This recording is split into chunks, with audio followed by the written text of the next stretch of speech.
Am Universum. So Am Universum is Amorphis' fifth album, and their first album of the 2000s, released in 2001, and would, of course, represent another turning point with this band. Of course, the band's name is Amorphis, and obviously that means they had some sort of a change on this album, and indeed they do. They go for less of a metallic approach, even though there are still metal elements in here. It's just not quite as pronounced as an album like Elegy and even Tuanella. They go for a much more, I'm wearing the shirt right here, more of like a Pink Floyd styled approach. With this album, you can hear that sound in songs like Crimson Wave, Drifting Memory, Shatters Within, Veil of Sin, and Alone, which is probably the most popular song of the Pazzi Kuskinen era next to the timeless classic Makantale from Elegy. And I have to say, out of all the albums with Pazzi Kuskinen, this is indeed my favorite, and it's probably one of my favorite Amorphis albums, period. It is, I'm just going to say right now, I'd give it about a 9 out of 10, just to tell you early on. I love this album. I love the sound that they go for here. Pink Floyd's a favorite band of mine, and I love the whole progressive approach here. Let's just go through a rundown here. Alone starts off the album great, has those nice psychedelic guitars you hear in the beginning. They're very trippy sounding, and it gets you in the mood to hear the rest of the album. It's just a very cool, trippy song. And it's the most popular song of the album. I believe it's the only one that they play up to this day. Every other song on here they kind of just ignore, but Alone I know is still a concert staple of theirs. Which is kind of a shame because the rest of the album is just fucking fantastic. But Alone's a great song, don't get me wrong. It's definitely a favorite of mine as well. And yeah, it goes right into Goddess of the Sad Man. This is another great song. It sounds like a lot like the Way from Tuanella, although I think they really refined that the structure of the song here has a very sort of mid-paced, fast-paced sort of sound to it. Just like rhythmically, it sounds sort of mid to fast-paced, but I think they definitely refine it a bit more on Goddess of the Sandman. I really enjoy this one more than The Way, which, the two sound very similar. I love both, but I prefer this one. This one's a great, fantastic song. The Night is Over. It's a catchy little song. Yeah, I actually really like this one. I love the got that old classic rock prog sort of vibe. Yeah, I really enjoyed that one. Shatters Within is just I love the lyrics here. And I turn my back to the world. Well, I don't care. I can't read it without singing it. It's just such a catchy song. The melody is just really good. I love the lyrics here. They're actually really awesome. Shatters Within's another favorite of mine. Crimson Wave is a very trippy, like bluesy sort of song, and again, another one of my favorites on this album. Yeah, you can see why I gave this a 9 out of 10. There's just a ton of great highlights on here.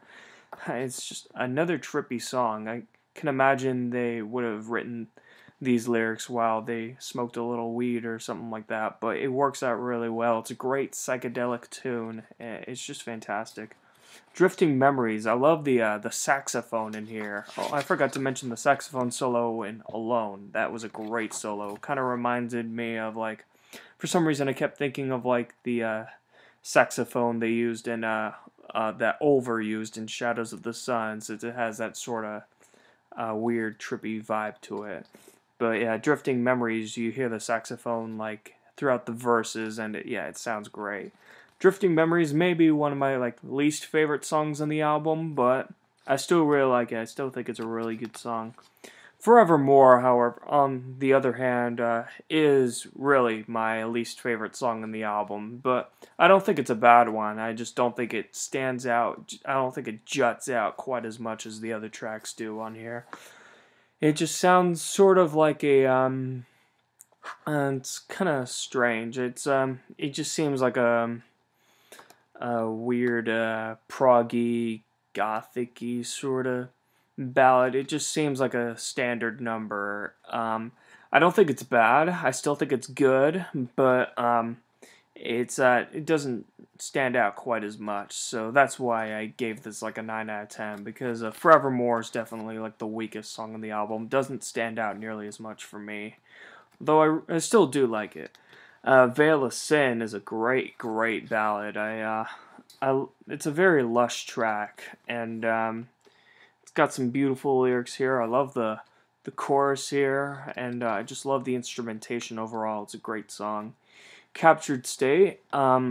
Yeah, this is a song that immediately stood out for me. I really like the chorus. I love the chorus here. The captured mind is a captured state, but only free will has its sustain. You burn away all you once loved. Now it's time to turn away. Yeah, I really love that. The chorus. The lyrics are great, and the chorus is really catchy. I mean, I could barely read through that without trying to sing the melody to it, because, yeah, again, it's a very catchy song, and it's a very driving, pulsating song that you can't help but just sing along with it. I really, really like that one. Grief-Stricken Heart is the epic finale of the album. It's basically, yeah, it's one of the more epic songs on the album, and well, I think it's the longest song on the album. I'm not quite sure, but correct me if I'm wrong, but it combines basically like the epic atmosphere of like a lot of Amorphis' older tunes, and basically hints at what they're going to be doing with Tommy Utzon later on, but they just do it in that sort of psychedelic, trippy sound that you hear throughout this album, and yeah, just a very, very good closer. The lyrics are really good, and again, I love the saxophone usage like near the end of it. It just brings this album to a very strong finale, and I think that's about it. I think you guys know about this album. A lot of people don't really like this album just because it's a bit more like, it's not as metal as like a Tales from the Thousand Lakes or an Elegy, but who cares? I think it's just a great, great album, and I think it's one of the strongest they've ever released. I think it's very underrated, actually, just because it doesn't have growls except for this one brief little part in Alone. Like, every time they're like in the pre-chorus, they just have this one moment where Posse's like, "Start up!" And yeah, that's like the only growled section you hear on this album at all. And hey, that works really well. This album doesn't need to have growls on it. And yeah, I really love it for just the atmosphere on this album, the musicianship, and just the very trippy psychedelic sound. I think it was a great approach for this band, and yeah, it definitely paid off with this album very nicely. I really, really love this album to death. There's so many awesome moments on here. It's preposterous just how much I love this album of theirs. So yeah, like I said, this gets a 9 out of 10. It is indeed the strongest Pasi Koskinen album, for me at least, and I think it's one of the strongest Amorphis albums, period, if not the strongest. So yeah, very, very awesome, awesome stuff. I'm rambling here. I'm gonna just listen to this album right now. Thank you very much for watching, and keep it metal.